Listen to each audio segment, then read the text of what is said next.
drag, I have the ability to move on water without getting wet. Now, my version of causing drag is because of the paddle. But in bigger examples, you see really big boats like the ones that pass through the canal. Those in that case have a propeller which causes drag. That makes the boat move forward.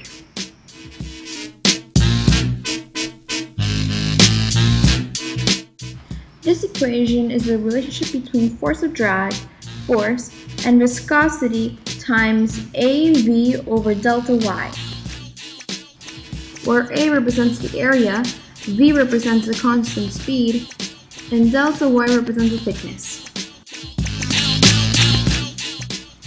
See how my paddle moves smoothly through the water? Well, that's thanks to laminar flow.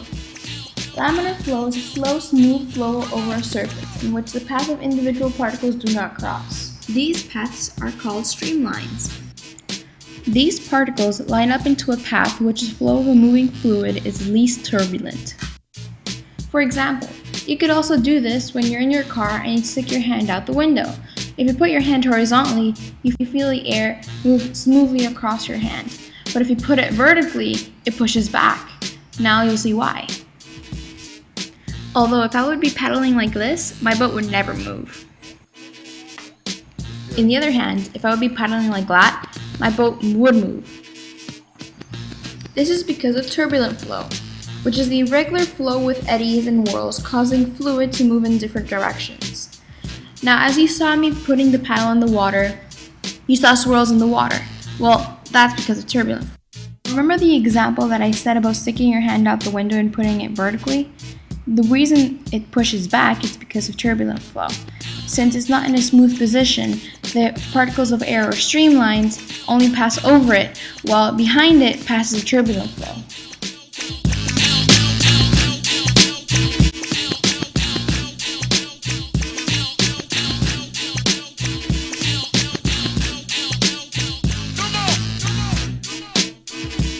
Hey, Mr. Teacher Man, I have a question.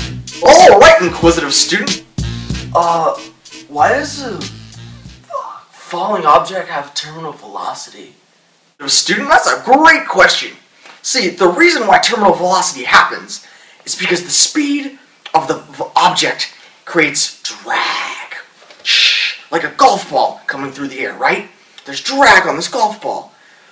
So when it gets to a certain speed, the force behind the ball is less than the power of the drag, or the same. It's actually the same. So when the drag and the force of drag and the force of the ball's power are the same, it stops accelerating and it stays at a terminal velocity. It's super fascinating. We'll take this tennis ball. If I drop this tennis ball from an airplane, say 10,000 feet above the ground, it will accelerate at a constant rate if it was in a vacuum. Unfortunately, it's not a vacuum. There's air resistance. So, there's drag behind the ball. When the drag of behind the ball, or in front of the ball, slowing it down, equals the force behind the ball, it reaches its terminal velocity. That means it does not accelerate and it stays at a constant speed. For someone like a human skydiver, it's about 150 miles per hour. When the drag here is equal to here, it stops accelerating and it goes the same speed. Could you please define drag? The difference between frictional drag and pressure drag is pretty simple. They both happen at the same time. So say I'm a samurai in ancient China. Whatcha! It's Korea, idiot! Do not undermine my authority. See, the drag that occurs on the sides when I wave it like this is the friction drag, because it's just the air that's passing over it and slows it down. The air bubble that comes behind it is the pressure drag, because it's almost like a parachute behind it made from the air. A better example is actually with a tennis ball. If you imagine a tennis player hitting the tennis ball, when it goes across, there's going to be all this drag on the tops and the sides. But there's not going to be any on the back because, well, there's no air hitting it on the front directly if it's on the back.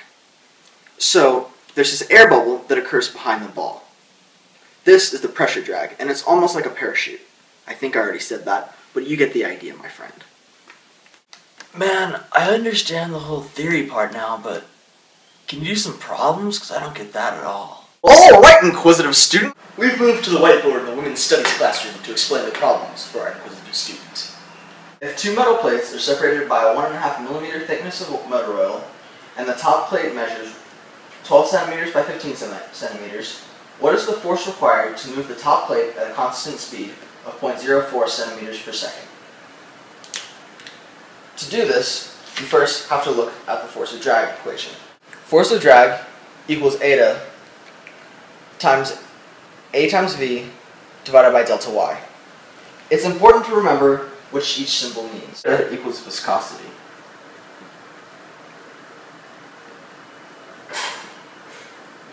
A equals the area of the top plate. V equals the velocity. And delta Y is the fluid thickness between the plates.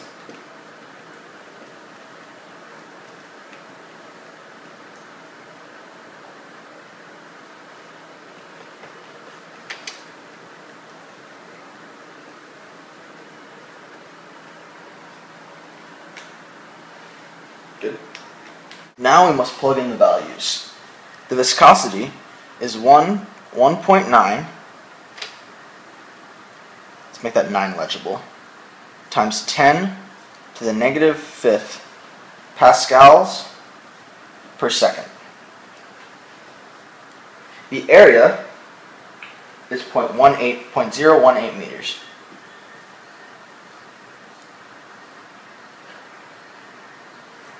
The velocity is 0.0004 meters per second. And the fluid thickness is 0.0015 meters. If we plug these numbers in and do our calculations, we end up with 9.12 times 10 to the negative 8th Newton meters. For our next question, metal particles produced in a milling machine are collected in an oil tank. The particles can be molded as spheres. One particle is 1.5 millimeters in diameter and weighs 7.4 times 10 to the negative 5th newtons. What is the terminal speed of the particle in the oil if the oil's viscosity is 2.8 pascals per second?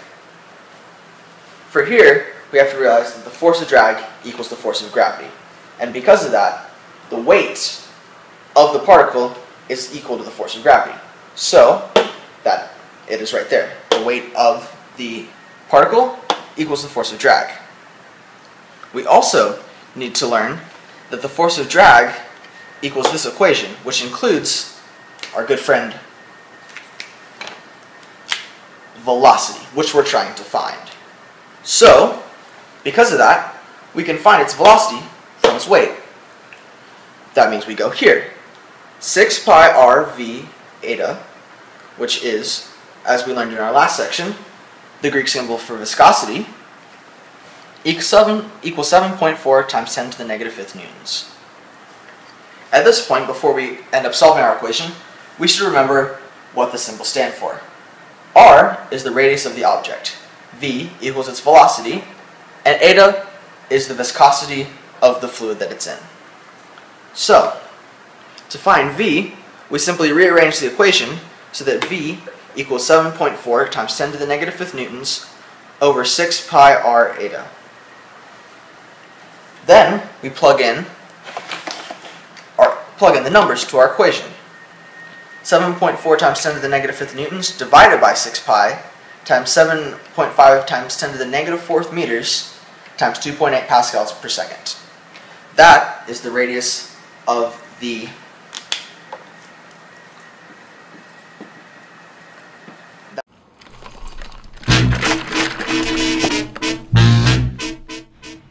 Want to know why honey moves slow and water moves fast? Well, this is all because of viscosity. Viscosity is a property of a fluid that describes the internal friction. We use the Greek letter eta, which looks like a weird N, to represent viscosity. In this example, you can see viscosity by dropping a cube into two different liquids. The white liquid is much less viscous than the blue one. Viscosity has the units of pressure times time. The SI units for viscosity are newtons over meter squared times second, or pascals times seconds, and the English units are pounds over foot squared times seconds, or PSI times second.